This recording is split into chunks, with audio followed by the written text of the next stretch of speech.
गौसे आजम रदी अल्लाह ताला अन्हु का धोबी कपड़े धोता था, फौत हो गया तो कब्र में फरिश्ते ने आके पूछा मन रब्बू का, कहने लगा जी मैं तो अब्दुल कादर जिलानी का धोबी। फिर पूछा माँ दीनू का, कहने लगा सारी जिंदगी गौस के कपड़े धोए, मैं उसके कपड़े धोता रहा हूं। उसने कहा मैं रब और दीन पूछता हूं तो अब्दुल कादर का बताता है। मौलवी अशरफ अली थानवी कहते हैं कि हजरत गौसे आजम रदी अल्लाह ताला अन्हु खुद कब्र में आए और कहने लगे तुम्हें समझ नहीं आ रही, तुम्हें बता तो रहा है कि अब्दुल कादर के तो कोई दरवाजे के पास से गुजर जाए तो उसे खुदा याद आ जाता है, इसने तो सारी जिंदगी कपड़े धो के दिए, इसे नहीं पता खुदा का। कैसे आकाओं का बंदा हूं रजा, बोल बाले मेरी सरकारों के। को वारस होता है जब कोई तेरा वारस होता है फिर तो बहुत सारी जिम्मेदारियां वैसे वारस की होती है। जब कोई तेरा वारस होता है लावारस बन के जिंदगी ना गुजारे। हमने किसी को वारस बनाया ही नहीं, बैत भी रस्मी, अकीदत भी रस्मी, इरादत भी रस्मी, रस्म ही रस्म, नाम लिखवाने के लिए बस कह दिया फलां जगह है। ओ भाई जब कोई वारस होता है तो फिर हालात बदले हुए होते हैं, फिर मिजाज बदले हुए होते हैं। अभी थोड़े दिन की बात है, एक मौलाना शरफुद्दीन साहब है, मुफ्ती साहब, मेरे हजरत साहब के मुरीद हुए, मुफ्ती थे, आलिम आदमी थे, सरकार ताजु शरिया, हमारे शेख से बैत की। अब हमारे हजरत साहब का इस वक्त हाल वही है, वराई तन्ना सयदखुलून फी दीनिल्लाहि अफवाजा। अब फौजों की फौजें लोग आते हैं, हमने देखा है सिर्फ खाली मुरीद होने वाले बाहर सैकड़ों की तादाद में हजारों लोग बैठे हैं कि सिर्फ बैत इतना कह दे हमने कबूल किया। इस आलम में और जहां हजरत साहब का ऐलान हो जाए कि तशरीफ ला रहे हैं, वहां लाखों का मजमा जमा हो जाता है और एक झलक देखने को लोग तरसते रहते हैं। ये कैफियत हमने देखी, वो दौर गुजर गया। कभी ऐसा भी होता था, एक मैं होता था, एक तू होता था और तीसरी तन्हाई होती थी। वो दौर बीत जाता है, वो लम्हे किसी किसी को नसीब आते हैं। हजरत का वो मौलाना शरफुद्दीन साहब कहते हैं मुरीद हुआ, तो मुरीद हुआ मजमे में रस्सी हजरत फेंकते हैं या चादर फेंकते हैं तो पकड़ के मुरीद हुआ, तो साथ साथ और चादरें बांधी थी, लोगों ने पकड़ी हुई थी। एक मौलाना मैं जब बैत होके आया उनको बताया तो मुझे कहने लगे यार तो ऐसी जगह मुरीद हो गया जो तेरी बात भी ना सुन सके, जिनको तो दुखड़ा भी ना सुना सके, जो मसरूफ ही बड़े रहते हैं, कहाँ मुरीद हो गया। तो ऐसे पीर का बैत होता जहां तू जाता वो तेरे पास आते, गुफ्तगू होती, बातचीत होती। कहते जब उन्होंने मुझे बहुत ज्यादा कायल किया ना, बहुत ज्यादा, तो मैंने इरादा कर लिया, मैंने कहा बात ठीक है, बैत कहीं और होना चाहिए था। कहते मैं इशा के बाद सोया तो हजरत साहब मुझे ख्वाब में मिले, ख्वाब में, और फरमाने लगे मौलाना जब आप मुरीद हुए थे तो आप इस जानिब बैठे थे, इस कोने में आप थे, इतने लोग आपसे पहले थे, इस हाल में आप मुरीद हुए थे, और जहां तक बातचीत करने की बात है तो आपने जो दिल में सोचा था वो मैंने आके आपको बता दिया है। फिर भी बड़ी जरूरत हो तो मेरे साहबजादे का नंबर ले लें और फोन कर लिया करें, बात हो जाया करेगी। कहते हैं ये अभी बात हो ही रही थी कि मेरे दरवाजे पर दस्तक हुई तो मेरी आंख खुल गई, मेरी आंख खुली तो मैं परेशान हूं कि नंबर तो मिला नहीं। एक इंजीनियर साहब मेरे मोहल्ले में रहते थे, फरमाते हैं वो शाम को मेरे पास आए और कहने लगे मौलाना सुना है आप हजरत मुफ्ती अख्तर रजा साहब से मुरीद हो गए। मैंने कहा हाँ, तो कहने लगे मैं उनके मदरसे में काम करके आया हूँ, मेरे पास उनके बेटे का नंबर है, चाहिए आपको? नंबर है चाहिए? कहते हैं नंबर मुझे वो शाम को घर आके दे गए। अब जब मैं आस्ताना नूर पे बरेली शरीफ मिलने के लिए हाजिर हुआ तो मेरे दिल में ख्याल आया, जब मैं अंदर गया ना तो मेरे दिल में ख्याल आया हुजूर ख्वाब जो आई थी इतनी भी जल्दी क्या है, जरा ठहर जाइए, आप मिले जो थे तो साहब नंबर भी दे ही जाते। मेरे दिल में ख्याल आया तो अस्सलाम वालेकुम के बाद हजरत कहने लगे मौलाना मुझे तो जल्दी कोई नहीं थी, आपके दरवाजे पे दस्तक हो गई थी, मुझे तो कोई जल्दी नहीं थी, आपका दरवाजा बजने लगा था, मुझे तो जल्दी कोई नहीं थी लौटने की। हर मुश्किल दी कुंजी यारो हथ मर्दां दे आई, और मर्द नजर करे जिस वेले मुश्किल रहे ना काई।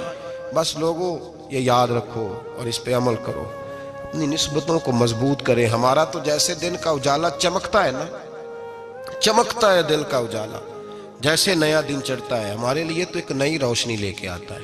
अपने आप को बेदार रखें।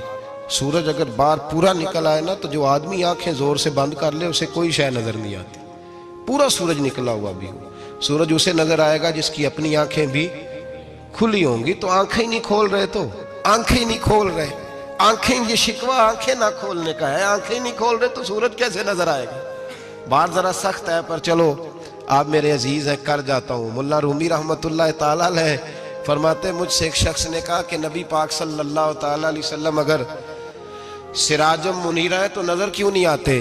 तो मैंने कहा, उल्लू अगर आंखें बंद कर ले तो उसे कोई शय नजर नहीं आती।